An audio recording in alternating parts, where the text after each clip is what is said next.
With Abdul Fattah Adeyemi, you unlock a world of wisdom, growth, and connection. It's time to live, love, learn, and build a better world together. Be inspired. Be motivated. Edit your universe.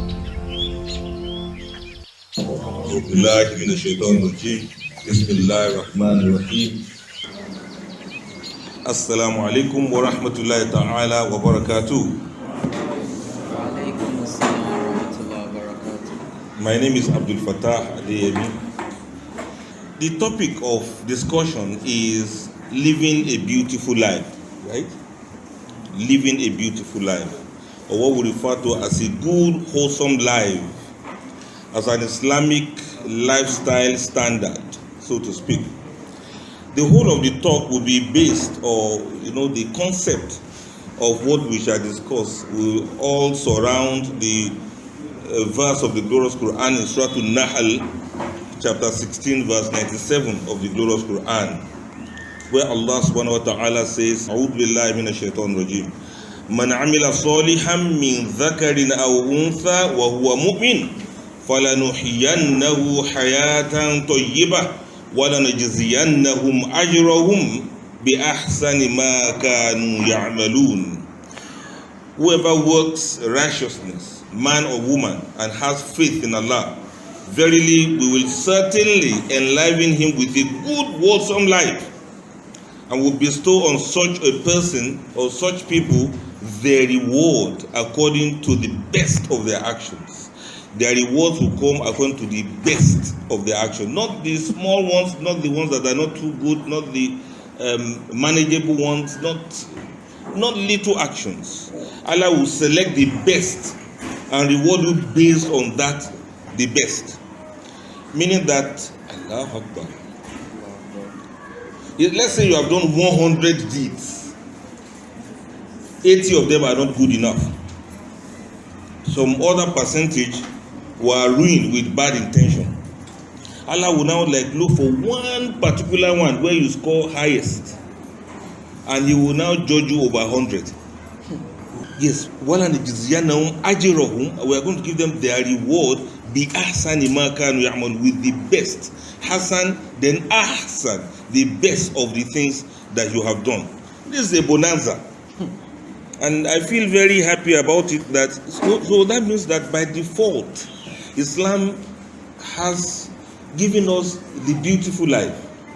By default, we only need to dig into it and get what we need from Islam. In one respect, the contemporary lifestyle of Muslims is essentially no different from the lifestyles of other people who are not Muslims. For both Muslims and non-Muslims, the optimum standard of the good life, it is natural and necessary to possess sufficient material needs in order to fulfill human needs. At least you need money now to eat, to clothe yourself, to pay your bills. There's no problem if a Muslim and somebody who is not a Muslim, if we all pursue money and we all look for good life. The only problem is when these material possessions begin to stimulate our appetites and incite a never-ending thirst for more possessions beyond what is sufficient. So this material-based standard can replace human values by material ones if they are not handled well. We are all to look for materiality, but it shouldn't be the one that's going to overshadow the value systems that we have. And so human values become measured, unfortunately, according to price tags, according to brand names, reflecting worldly criteria for fulfillment, according to the cars you have, according to the houses you have. Everybody begin to think, you have a good standard of life because of the kind of cars you use, or the kind of houses you've built, or the kind of dresses you wear. It's not as if these are bad things. The only thing is, remember the Prophet told us to say, وَلَا تَجْعَلِ الدُّنْيَا أَكْبَرَ هَمِّنَا وَلَا مَبْلَغَ عِلْمِنَا. Or let not this dunya be the greatest of our pursuits. وَلَا مَبْلَغَ عِلْمِنَا. Let it not be the one that overshadows and overpowers all of the things that we ever know how to do. So when it is like this, we have to be cautious. How may we now assess what is natural and what is necessary for proper human standards? The idea of the good, wholesome life that we mentioned in that verse, hayatan toyibatan, good life or pure life, as stated in the Quran, they offer an altogether different standard for us to follow so that we don't get things mixed up in everything that we do. Now look at it this way now. How do lifestyles affect our perceptions of a beautiful life? In fact, which of them even comes first? Lifestyle or your perception? Is it the lifestyle you live that will let you know what a beautiful life is? Or your knowledge of beautiful life is what will determine what your perception or your lifestyle should be? Which one are we supposed to follow first? And then what are lifestyles? I'm trying to approach beautiful life from lifestyle. I'm trying to explain beautiful life by explaining what lifestyles are. Lifestyle is a very fluffy word. It can be applied to anything. It can fuel our desire to be like other people. You want to buy more things like other people. You want to own things like other people own things. You want to do things the way people do things, about the things you heard or the things you've seen, either through your thought or dream or through your dream. You are dreaming that you want to live, you want to be like that person. I wish I could be like that person. I wish I could have a lifestyle like that of that person. I wish my lifestyle should be, I will not need to worry about money again. I will not need to bother about things again. I wish I only need to worry about where to park my private jet, rather than how to get mechanic to fix my broken car. You know, those kind of things. Just be like, I wish I could be like this. Some people like to copy and paste their lives into yours. Some lifestyles can look very nice. So by definition, a lifestyle is a way that an individual or a community lives that's typically constructed by the routines. What are the things they usually do? Or by their habits. What are the habits of these kind of people that you love or you admire their lifestyles? Or what are the values that they have? Sometimes the celebrities, the influencers, they use this kind of lifestyle to sell things, to sell some brand, to make us want to be like them, to make us want to look like them, to want to make us to feel like them. They feel so good about themselves. And you see somebody who will hold red plastic cup with maybe wine inside it. He's wearing a bumper, wearing some t-shirt and his jumpsuit, they call it. Oh, thank you. See, I'm not used to that lifestyle. Jumpsuit, then they wear their canvas and then they pose in front of their cars and they just take life as if life is so easy. As if all of you are just roasting.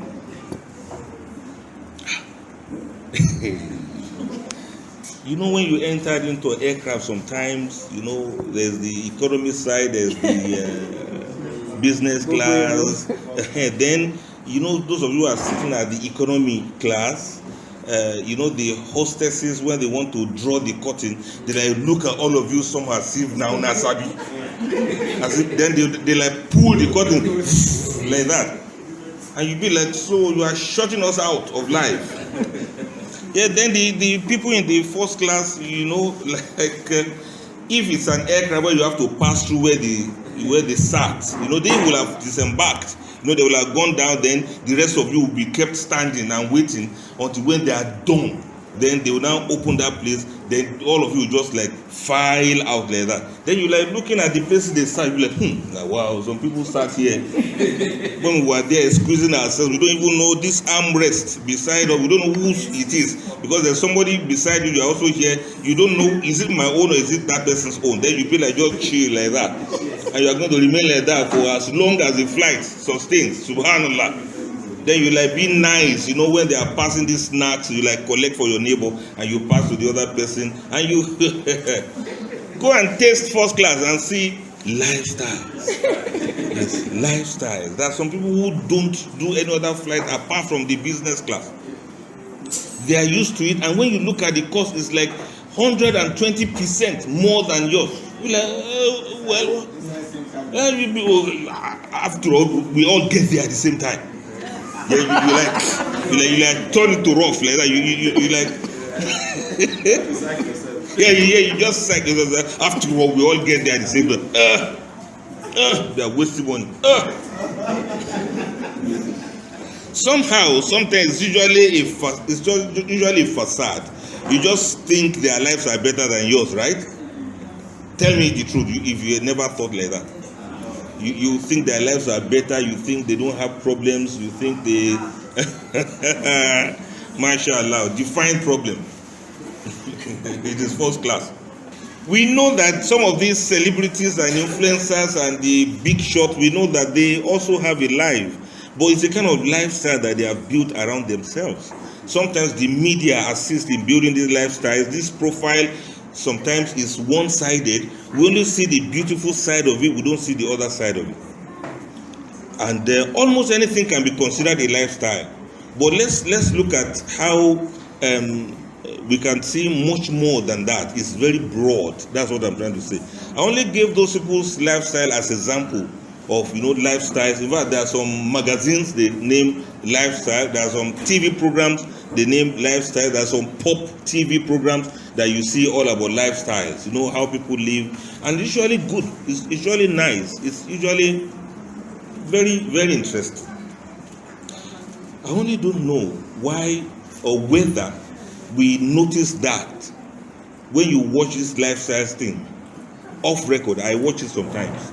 And I try to see whether there are Muslims living those kind of lifestyles. And I eventually got to see that, well, maybe we don't consider it a big deal for two reasons. One, because we are not supposed to live those kind of luxurious lifestyles. Or two, luxurious lifestyles are so much part of Islam that it's not a big deal to us again. Which of this is true? Okay, let's see now. Different types of lifestyles. Let's go for a ride. We have the active lifestyle. Somebody who is outgoing, somebody who is extrovert. If you are extroverted, that means that's your lifestyle. An active lifestyle includes people who exercise. Some people would like to jog, they like to go for a walk. They have those things they wear. They are registered at a particular gym or not, or the other. You know what I mean? Yeah, that's an active lifestyle. Many of you have seen people do that. And many Muslim ladies are beginning to look for the hijab appropriate dressing for exercise, outdoors especially. Socializing, going to parties, attending nikah, attending weddings, attending social functions, going to a salatu. I only added that as part of it. It's social religious. You understand what I mean? Social religious. Yes, it's a nice thing. I've attended too, and you catch fun. Apart from do the ibadah thing there, but it's quite nice. People socialize, they greet each other. Alaji Amulikat, Alaji Lukman. We didn't see you last week. Hope all is well. They do those kind of socialization. Then, it's generally like doing what makes you feel good. This doesn't mean that you have to be productive all day, but the thing is you are active in the things you do. And one of the signs of being or living an active lifestyle is you doing those exercise, or actively dressing up every weekend and say you are going to so and so place. That's very active. Don't underrate it if you do it. It's very important. Then we also have the healthy lifestyles. This may, when you are cautious of what you eat, you try to be nutritious about your food, your choice of food. You avoid junk food, you avoid fast food, you go for slow food instead. To keep your body active, you eat a nutritious diet. And so a healthy lifestyle is the first step towards an active lifestyle. If you are not healthy, you can't be active. So if you are living a healthy life, we say it's a healthy lifestyle. You see, people would take all sorts of food supplements. These things that trend on the social media now. Food supplement, this one to cleanse your system, this is a detoxifier, all of those things. They will tell you to go and drink some tablets morning and evening. Those kind of things, they are still part of lifestyle, healthy lifestyle that people are struggling to live. Do you understand now? If you have not been diabetic, you may not understand why a diabetic person is very choosy about the kind of things they eat and drink. These are very important aspects of lifestyles. Then we have some people who have solo lifestyles. They like to go it all alone. They move alone, they travel alone, they walk alone, they get more responsible with this. And in this kind of nice lifestyle, there's no judging, so you can achieve whatever you want to achieve. Nobody will say, why did you spend? Why did you not spend? Why did you sit? Why did you travel? Where are you going? Where are you coming from? You don't need anybody's permission, because the lifestyle is solo kind of lifestyle, where you just do things on your own. A lady that has remained unmarried for too long, she may drift into this kind of lifestyle. Nobody tells her, don't go out. Nobody says, where are you coming from? Nobody says, don't go there. Nobody says, don't come back late, because she has remained single for a long time. So this kind of solo lifestyle may, boomerang if she eventually finds somebody to marry. And by the time she gets married, she'll be like, so why would you tell me not to go out? I mean, I want to go out. I have to go out. And the other one say, no, you can't go. Then she'll be like, no, that's somewhere in between no way and no how. I already have my planned schedule for today. I have my to-do list. So people who live solo lifestyle like that, it has pros and cons. Some guys too are used to solo lifestyles. He lives alone. He has been a bachelor for a long time. He goes to work, he comes back. He goes to work, he comes back. He goes to work, he comes back. Then at another time, he goes to work and he comes back. He also goes to work and he comes back. That's all he does with his life. And he has a freezer, he has deep freezer, he has microwave, he has gas cooker, he has kerosene cooker, he has so many of those. He has rice boiler, he has pounded yam maker, he has fruit extractor, he has all of those things ready made for himself, and he has his alarm clock. So it's a solo life. Wherever he puts the remote control, that's where he meets it. He doesn't want anybody to touch his things, and that's how he lives his life. You understand it now? A life of microwave. Sometimes you almost microwave ice cream, because he just lives on his own. He might have got so comfy with that for a long time that it's difficult for him to accommodate a wife. You know what I mean? Accommodate somebody else who will mess up the whole place in his own view. Mess up the whole place. One guy quarreled with the wife that the wife doesn't know how to wash his plate. Like, your plate? When you are married, they all belong to your wife. He said no, that whenever he washes plates, he will use one towel to clean off the dripping water from there, and everything just perfectly arranged. What's the English language for that? Is that perfectly? Is it English? Yes, he just like arrange it the way he wants. So it was a lot of quarrel between the two of them. They even thought it's incompatibility. It's as serious as that. There's this other guy who lives a solo lifestyle. He doesn't wash, he doesn't do anything. If he eats rice remain, he'll put it in the deep freezer. Rather than wash plates, he will keep used plates in deep freezer. It's only the day he wants to wash, he will bring it out like that, put it under the running dish and then like rub something on it. The ones he has washed like 3 months, he will just like bring it out, he will blow it like that, and then he keeps eating. That's his own lifestyle. Solo lifestyle. It can be a lot of headache. Some people are used to that, and it's a lifestyle on its own. And then we also have rural lifestyle. You know what I mean by this one? This is followed by villages. The daily routine of those people may include doing farm works, farm-related works. They live close to nature. It's a peaceful way of living life. There's no noise. There's no carbon monoxide. Nothing disturbs them. Some people are even happier to live this kind of lifestyle with no glamour and no social status. Some of them are not even documented. They don't have ID card. They don't have ATM card. They just get what they get from their farm, and that's okay for them. You may not know that they are happy. You wonder, how do you survive where there's no network? And they be like, what do we need network for? You say you want to call friends. We don't call, we visit. We don't call, we visit one another. From that village, from this hamlet, from this hut, we visit one another. And if it's a lot of problems, you come outside and you shout, everybody in the village will hear what you are saying. So there's no need for alarm system, there's no need for CCTV camera. We don't even want any police here. We don't steal each other's things. And you'll be like, what kind of life is this? No running water or anything. They say, we like it to go to the stream. It's refreshing. To go to you poo-poo inside your house because you have toilet and suite into your room. They'll be like, what kind of life is that? Go out, take the fresh air, go far and do Allah knows best. So you see, it's a rural kind of lifestyle. Some people live like that. They were born that way. They live that way, and they die that way, and nothing happened. Right? So, and they are still happy for it. You see, the fresh smell of the mud house, nothing compares to it. They wonder how do people survive. You live in bricks and stones and irons and concretes and steels.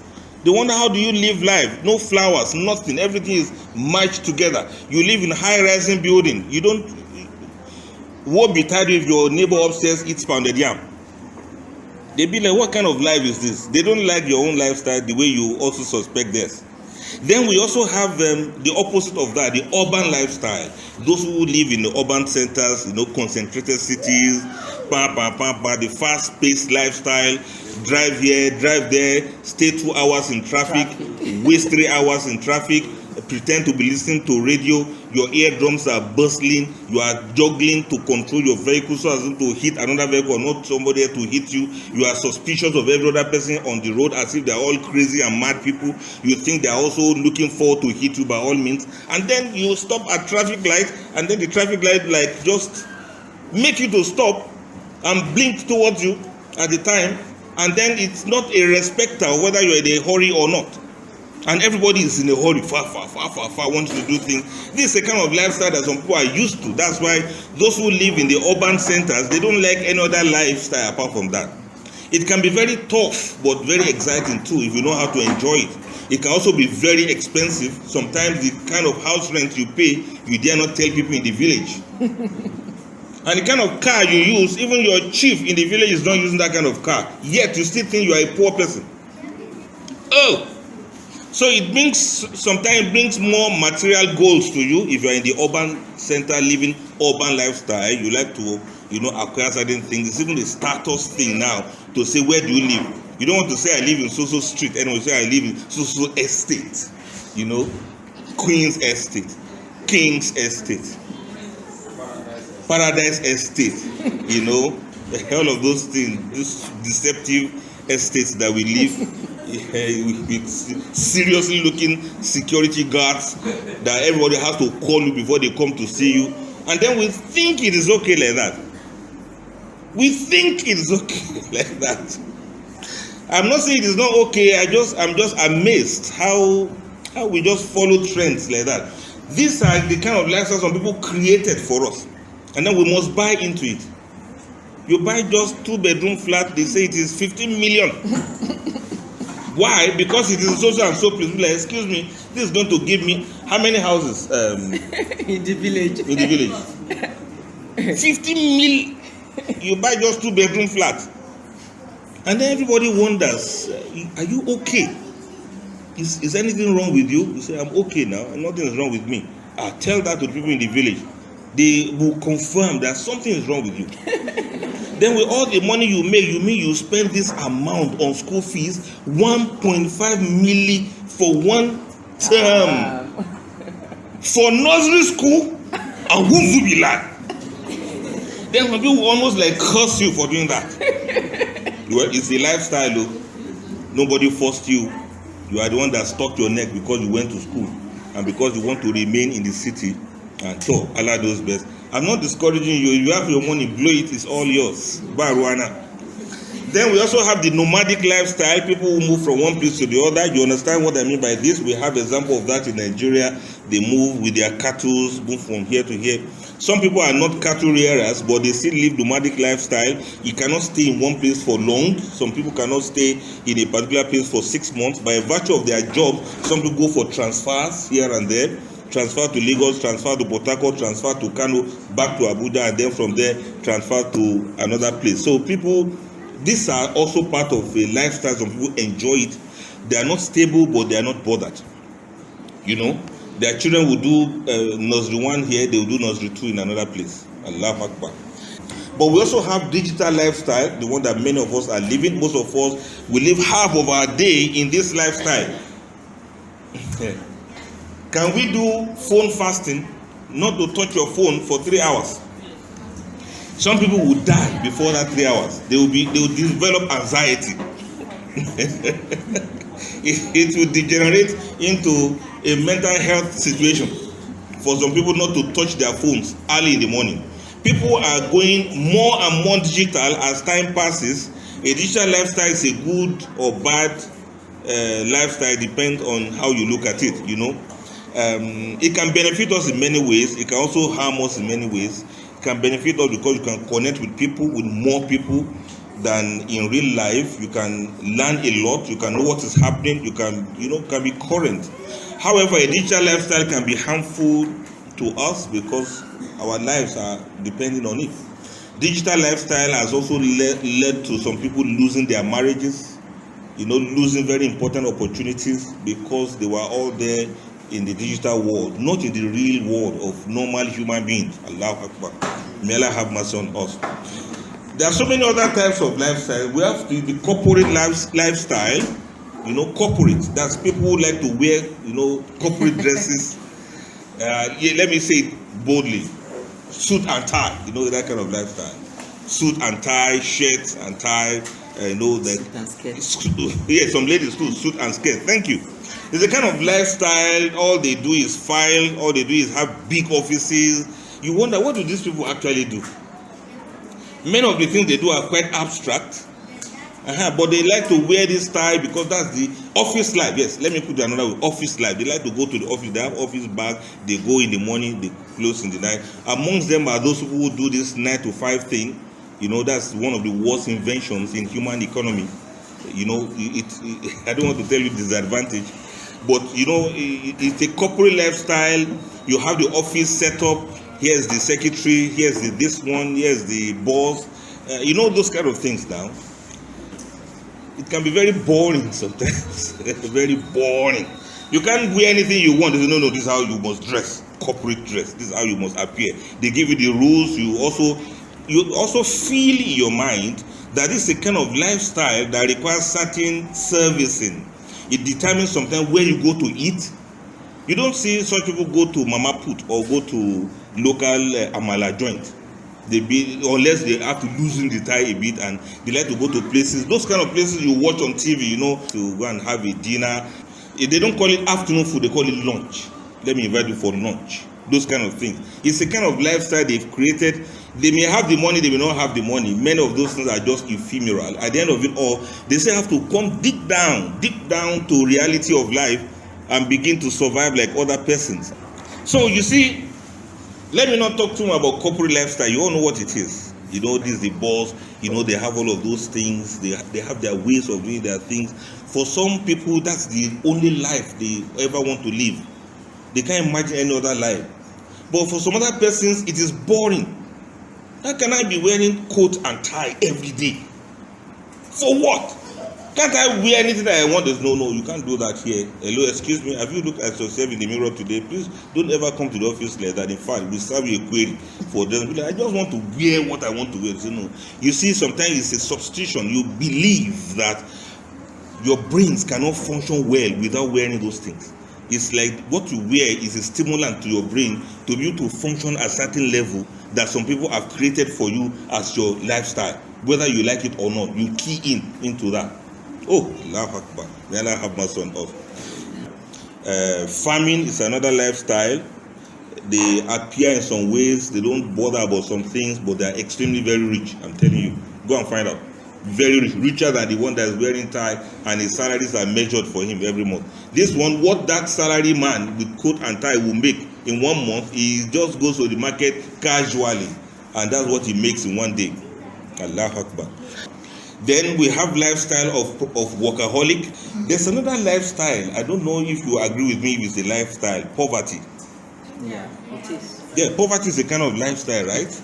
Yeah, there are some people, that is their life. They can't think of any other lifestyle apart from the poor person's lifestyle. If you have ever been poor before, you'll understand what I mean. You know what I mean? I've been poor before, I'm retired now. I'm tired. But what I'm saying is poverty. The Prophet ﷺ said, anybody who should open the door of begging for himself, Allah will open the door of poverty for him. So some people, they beg their way into poverty. Many people don't know that this is a lifestyle. And you see, they don't eat nice things in public, because if they do that, people will not give them money again. They don't wear nice dresses, because if they dress well, people will not give them, people will not think they are poor anymore. And so they will lose those handouts that they collect from people. May Allah save us from that. Oh Allah, please forgive us, Ya Allah, forgive us. May Allah save us from poverty and everything that leads to it. All right, let's leave that lifestyle thing alone, but not without mentioning the military lifestyle. I hope you know it's a lifestyle on its own. They have the regimented life. You can't go out except with a pass, and some of them love it. They love being military. They love wearing the uniforms. They enjoy their lives by doing that. But for some of us who are not into military, we'll be like, what kind of life is this? So, subhanallah. If you see your superior like this, you have to stand at alert. And then those kind of things, they enjoy it in their own world. It's a different world entirely. Please, if you see them, you should respect them for their lifestyle. If you can't do it, just chill, do your own thing. Don't bother yourself. Don't even ask any question. It's something that they do, and that's the only way some of them know. A person will start from Boy Scout, from primary school, and from there he will move on to secondary school, then go to NDA. From there he continues his career until he becomes Major General, or he becomes whatever other things like that. It's a lifestyle on its own. If you are marrying them as a woman, be ready to change your lifestyle to suit their own. You can't have your husband every time, and you must get married to that. Allahu Akbar. I will not stop without mentioning this last lifestyle I want to mention. That's lifestyle based on spiritual or religious preferences. We have many religious preferences. We have a lot of spiritual experiences that people promulgate nowadays. We have Hinduism, there's Baha'i faith, there's also Buddhism, there's Christianity. I hope you know that. There are some cults that people do. There's also evangelism, there's Judaism, there's missionary. People go around. That's a lifestyle for them. In the Islamic interpretations, we have some brothers who say they are tabligh. It's a lifestyle. They go from place to place, go to preach, go to do that. It's a lifestyle. In the way they appear, in the way they do their things, in the way they treat their families, in the way they relate with others, in their ideologies that they carry, in the kind of places they travel to, in the kind of boldness that they have in leaving everything behind and going to a certain place, not bothered about technology or about media life or about telephone life or about things like that. Eating simple things, eating things they can get off hand, saving money to do all of these things.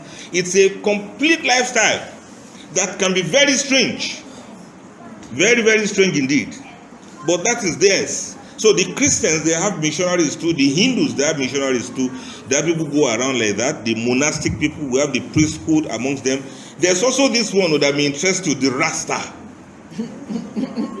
Rastafarians. It's another spiritual, religious, cultural kind of lifestyle. They like to grow their dreadlocks. You know what I mean now? Long dreadlocks. They have certain kind of appearances that looks weird to you, but it is very, very attractive amongst them. You be a Rasta, you wear some colors, dress in some ways.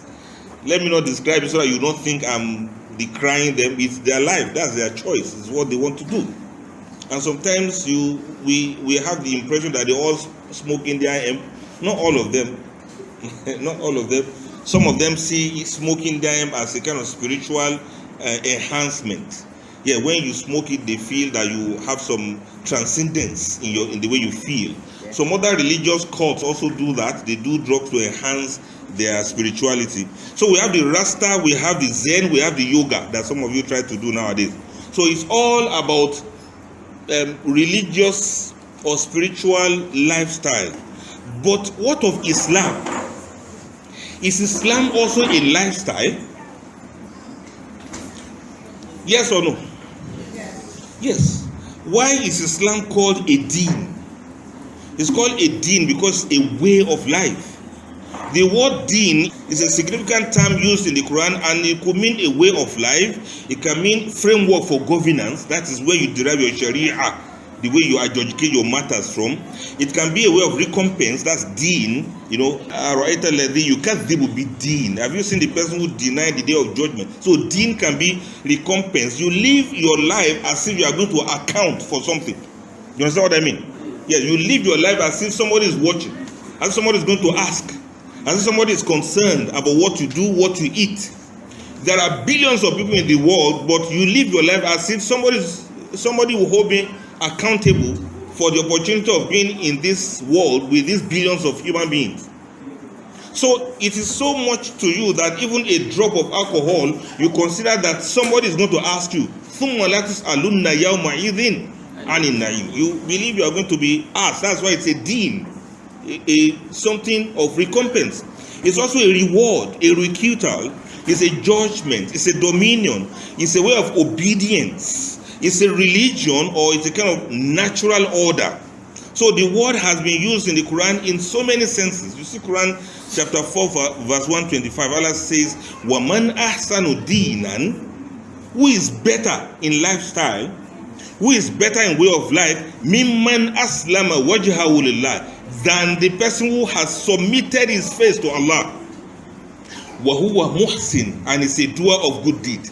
وَاتَّبَعَ مِلَّةَ Ibrahim, and he also follows the footpath of Ibrahim, Hanifan, somebody who was pure, Hanifan, somebody who was honest and sincere, Hanifan, somebody who never worshipped anyone but Allah, Hanifan, somebody who only submitted to Allah alone in monotheism.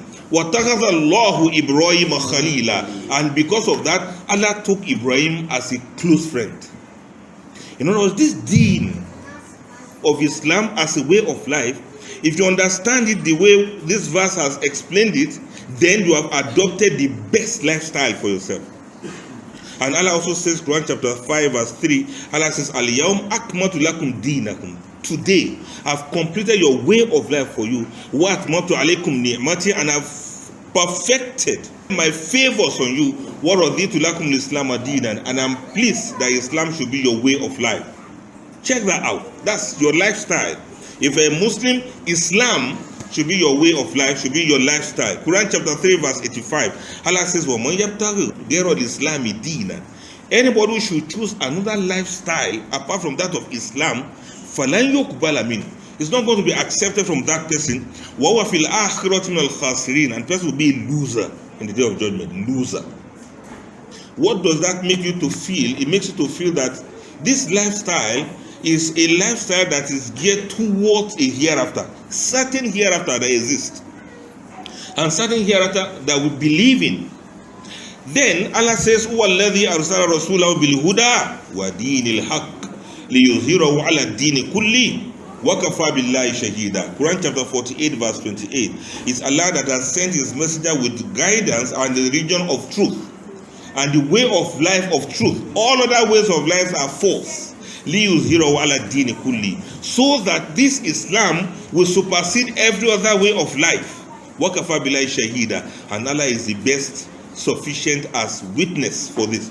It's Allah that has created life. It's Allah that has created the styles, and the lifestyles belong to Allah, and you have to tailor your own lifestyle alongside with the deen of Allah, Deenul Qayyim, the religion that is straightforward, the religion that is not crooked. Allah Akbar. Now you following me gradually now. Now this is where we are going now. We have looked at so many lifestyles, and we are now coming to see which one is the Islamic lifestyle out of all of these things. If you are a Muslim, you are expected to live a lifestyle of a Muslim, right? Some of us are living wrong lifestyle altogether, so we've got to do a lot of change. May Allah make it easy for us.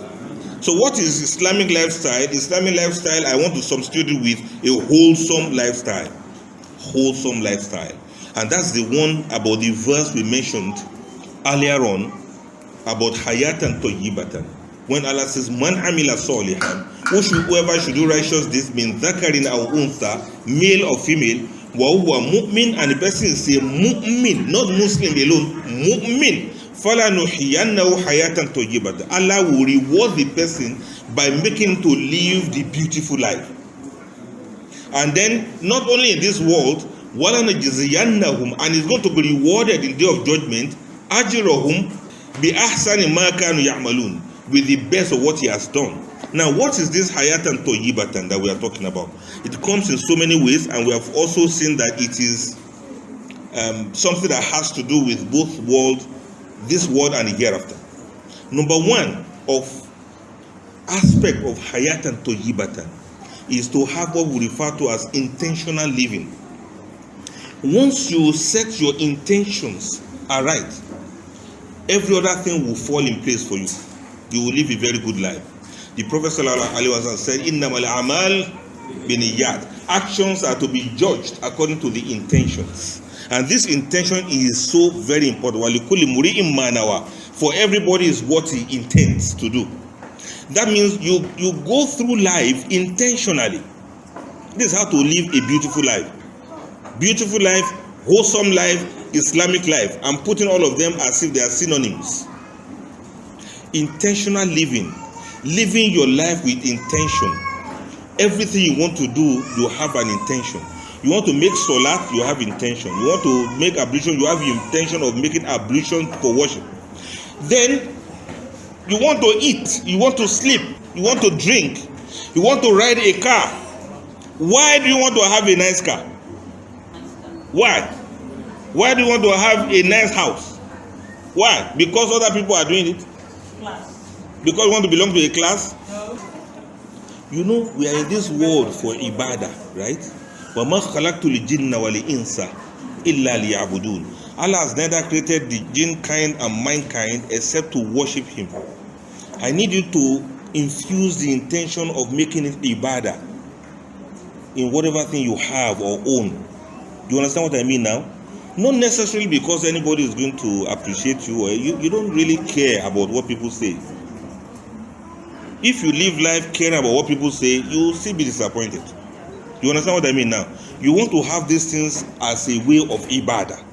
How? Maybe it makes ibadah easier for you, right? Or maybe it makes life easier for you so that you can do more ibadah. Or you just want Allah to see the sign of his blessings on you, because Allah says, "Imalu ala Dawood shukran." O you household of Dawood, work gratitude, show gratitude. Mean that in your action, in the things you have, you want to Allah Akbar, you want to be grateful to Allah, so you wear thank you. Yeah, to Allah be the glory. That's what I'm trying to say. Yes, to the glory of Allah. Please mark those words very well. Let everything be intentional. That way you will not be afraid of anyone.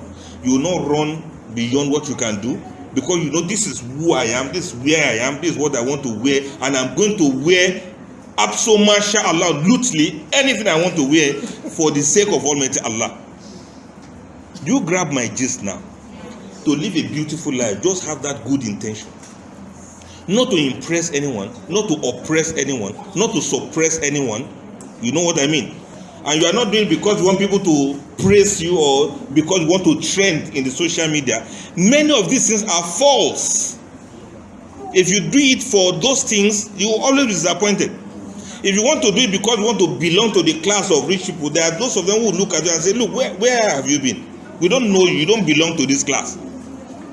Amongst the rich persons, they know those who are rich amongst them.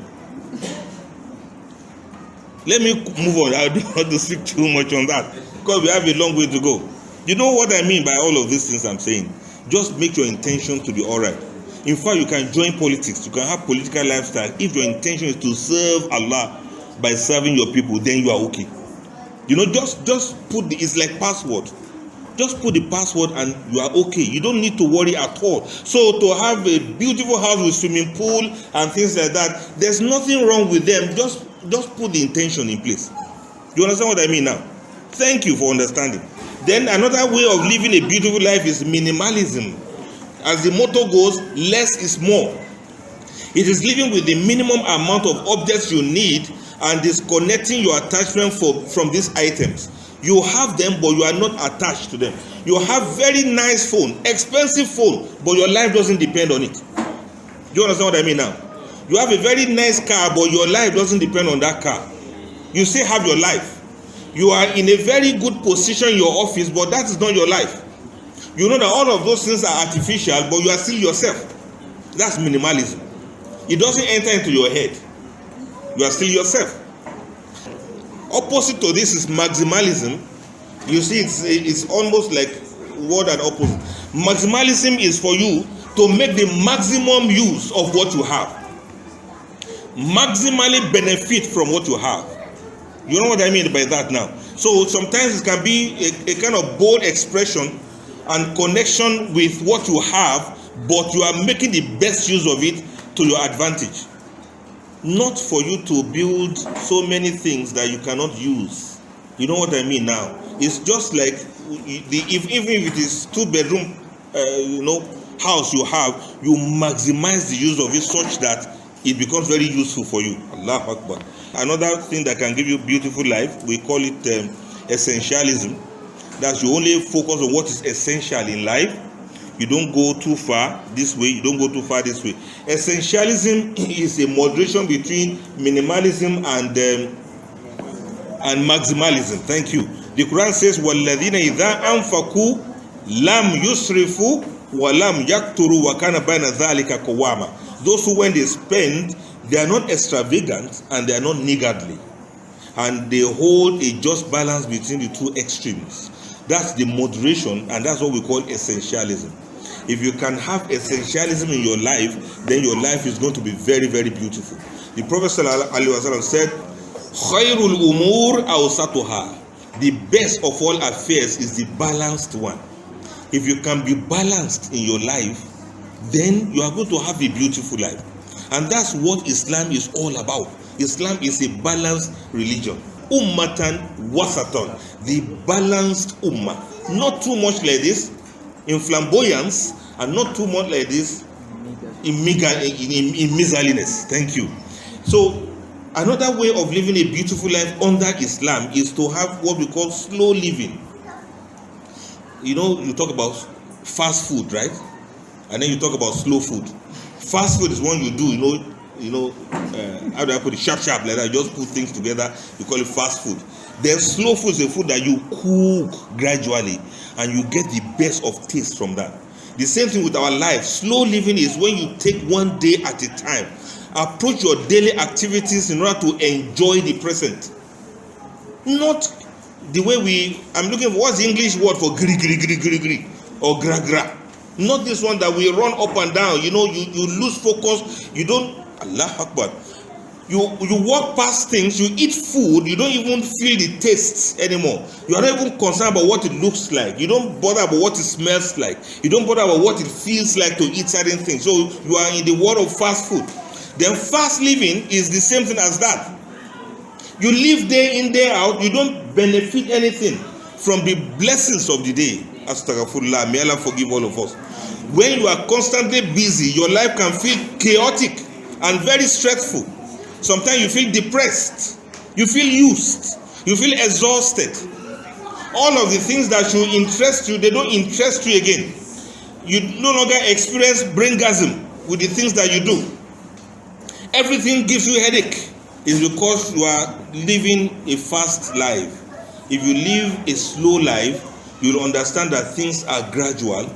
You understand that you need to build your life. You understand that you need to take it easy with yourself so you can enjoy life. That's what I mean by slow living.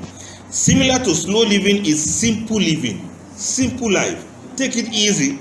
Simplify things for yourself. Don't complicate it.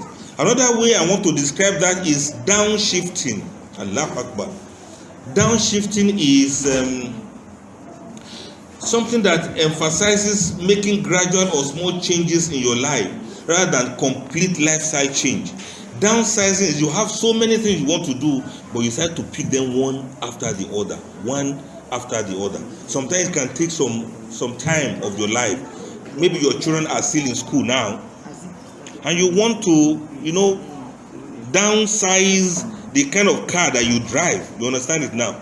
You could afford to buy a very expensive car, but because your children are still in school, you just slow down.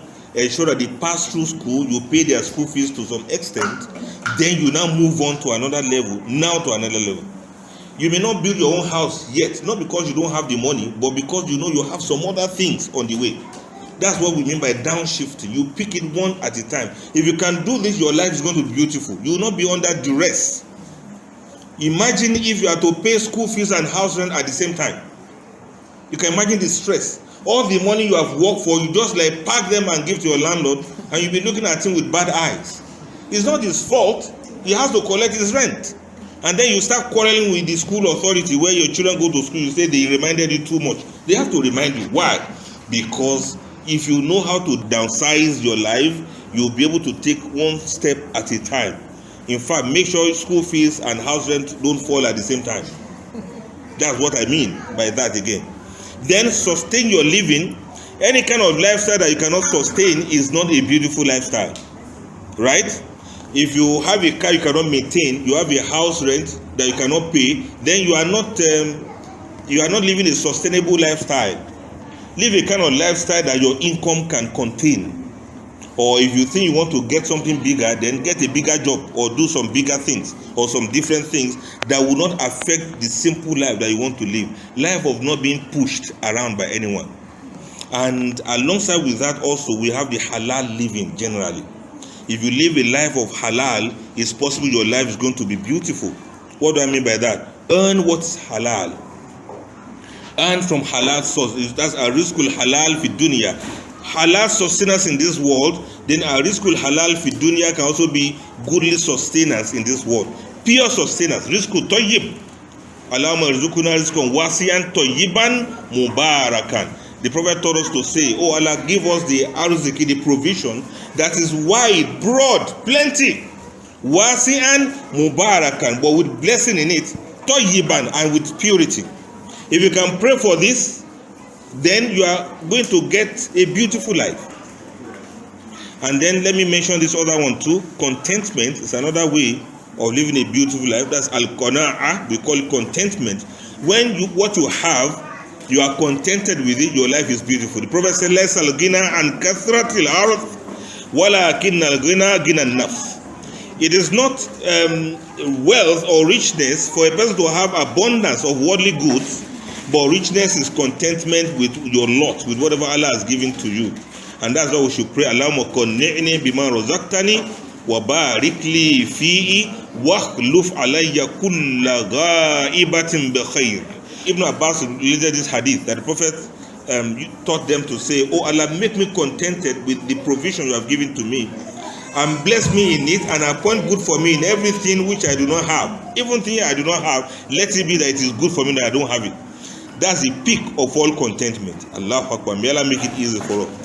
Now let me now move to the final aspect of beautiful living now, and I'm sure you are going to love this too. That is the fine art of living. It is the idea that one can live his or her life like a work of art, like a designer product, a kind of life that is not haphazard, a kind of life, a kind of life that's a masterpiece, a life that will appear as if you design it by yourself. Now, you know, so many things happen to us in life. So many things come to us in life. Sometimes you don't really have what you want. Sometimes what you have is not what you want. Sometimes you also want to have certain things so as to be able to live some lifestyle, right? But when your life is like the art, or it is a life of art, you like have a say in how your life is designed. Allahu Akbar. Let me see if you can understand this. We know what it means for a painting to be beautiful. But what about life? What does it mean for a life to be beautiful? Like a great work of art, great people exhibit style, originality, and creativity in everything they do. Then the art of living, therefore, is a kind of life that you have put some things in order such that people would look at you and they believe or they see that your life is beautiful, and you convince yourself that your life is actually beautiful. And this is what brings us to the matter of taste. What is taste? Does it mean when somebody has a taste? We call it zawq, taste. That the Quran says, "Kullu nafsin dha'iqatul maut." Every soul will have a taste of death. So this zawq, the taste. What is the taste in Islam? What is the taste of Islam? What is the spirit of Islam? A good taste, somebody with a good taste is an aesthete. from aesthetics. Is an aesthete. An aesthete is a person that has great sensitivity to the beautiful. The Prophet sallallahu alaihi wasallam said, "Inna Allah jamilun wa la yuhibbu illa jamilan." Allah himself is beautiful and doesn't love any other thing apart from what is beautiful. Another hadith says, Allah loves what is pure. Wa la yuqbalu Allah. Allah will not accept anything from anyone illa tayyiban, except what is pure. I need to underline that. Purity, aesthetics are part of the taste of Islam. It is a kind of connoisseur. It's a kind of aesthete. Somebody that has pizzazz. The Muslim is somebody that has pizzazz. What does pizzazz mean? Somebody who has energy. Somebody who has style. Somebody who has zest. Somebody who has zinc. Somebody who has some little bit of glamour. Somebody who has a dash. Somebody who has panache. Somebody who has flair. Somebody who has elegance. Somebody who has confidence. Someone who has the spirit. Somebody who has the candor. Somebody who is there. Somebody who is living. Somebody who is alive. Islam is not a religion of dead person. It's not a religion of stench. Among the things Prophet loved most, perfume is one of them. Do you know the style of Rasulullah? Please, brothers and sisters, do you know the Prophet was a stylish human being? Made a prophet. As a human being, he was stylish. Now a prophet of Allah. Whenever you see somebody practice Islam and it looks somehow, this person doesn't understand the stylish nature of the Prophet sallallahu alaihi wasallam. How can you say you are keeping to the Sunnah and people find rice in your beard?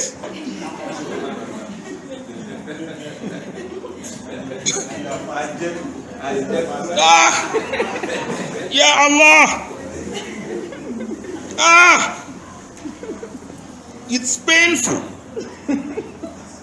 How do you want Rasulullah to feel seeing you like that?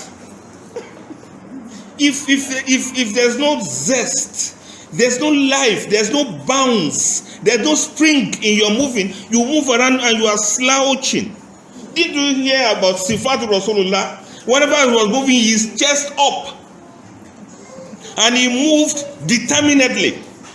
He didn't move dragging his feet. The Prophet was the style. That was a beautiful life. There were no mirrors around. He was still looking to a settled water to adjust his beard. There were times when the Prophet would be doing what we do during Ramadan, during the last 10 of Ramadan in the masjid. Itikaf. Prophet was doing itikaf one day, and he put his head out through the window for his wife to comb his head for him. Please look at a prophet with pizzazz and panache. Now, when we talk about beautiful life, it's not the way we live it.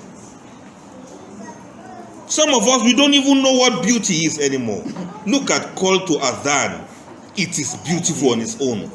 Call to prayer. It is beautiful on its own. Recited the Quran, the Prophet said, "Laysa minna man la yataganna bil Quran." You are not one of us if you don't read the Quran with sweet voice. Even reading with sweet voice is part of the panache of Islam. Wearing nice dress. Why do you think Prophet loved white dresses? Because it was neat, it was clean, it was impeccable. That is the Rasulullah whose lifestyle we are supposed to follow if you want to have a beautiful life. Check it out now. A prophet, not you and I, not Salihu and Adamu like us. A prophet will even have time to race with his wife, to joke with his wife, to play with his wives. Sallallahu Alaihi Wasallam. Think about it now. Reason this matter now. So where do we get beautiful life if not from Rasulullah himself? Read this hadith. You see, people will interpret hadith based on their own dhawq. Is this taste I'm talking about? Don't you see how a masjid is supposed to be beautiful? The architectural designs are state of the art. Life has shifted. Technology has come. You can listen to the Quran anywhere, anytime, anyhow. Beautiful recitations. This is what we want for Islam. Live a very beautiful life, because that is what Islam is by default. If you can try and put all of these things, the principles of design, of art, into the practice of your Islam, you are going to end up with a beautiful life. Look at the building blocks of design. We have contrast. You know, you have rhythm. Just like you have it in the Quran. The rhythm is beautiful. The proportions are beautiful. When you look at all of these principles of design, contrast, rhythm, proportion, balance, unity, harmony in your life. Let your life be harmonious. Don't live one life like this, one life. Let every aspect of your life, economic life, religious life, spiritual life, family life, social life, political, let everything be harmoniously beautiful. That's what we are saying. You can't say you have strong iman and you don't dress well. You just move around like mashed potato. It's not nice now. It's not nice. When you wear perfume, wear a nice perfume. Not this one that smells like what they use for embalming people in mortuary. Yeah, and don't let your home look like a mortuary, like a cemetery. Put flowers, add life here and there. Be alive, Muslims. This is the lifestyle. That is why most architectural design of masjid, they put orchards there. They put palm trees there. You will read some hadith. They said the prophet was walking through a garden. They said the prophet was in an orchard. Don't you read where the prophet spent most of his time? There's the sunnah part of chilling. You got to learn how to chill sunnatically, if there's anything like that. So look at emphasis. You kind of emphasize some nice things. The movement of the way you move, the way you do your thing. And then variety in your life. Variety. I'm not saying Islamic lifestyle is when you listen to Quran 24/7. Sometimes you listen to the Quran, you stop. You do other things, you gist, you talk, you laugh, you joke, you play with your family, you rest, you wake, you jog, you exercise. Don't tell me that doing nafila is equal to exercise. There are two different things. Don't be lazy. Get up and exercise. Stop telling me that if you do 12 rakat, it's as if you have exercised. They are not the same thing. Excuse me. So it is when we want to be lazy that we talk like that. We want to be lazy. All of us. Many of us. So instead of choosing to merely exist, I urge you to experience life. This life is not a rehearsal. A beautiful life is a life of Islam. It depends on how you understand it and how you choose to interpret it. But I want you to interpret it with the viewpoint of the dhawq, of the taste of beauty. When Allah described paradise with beautiful things.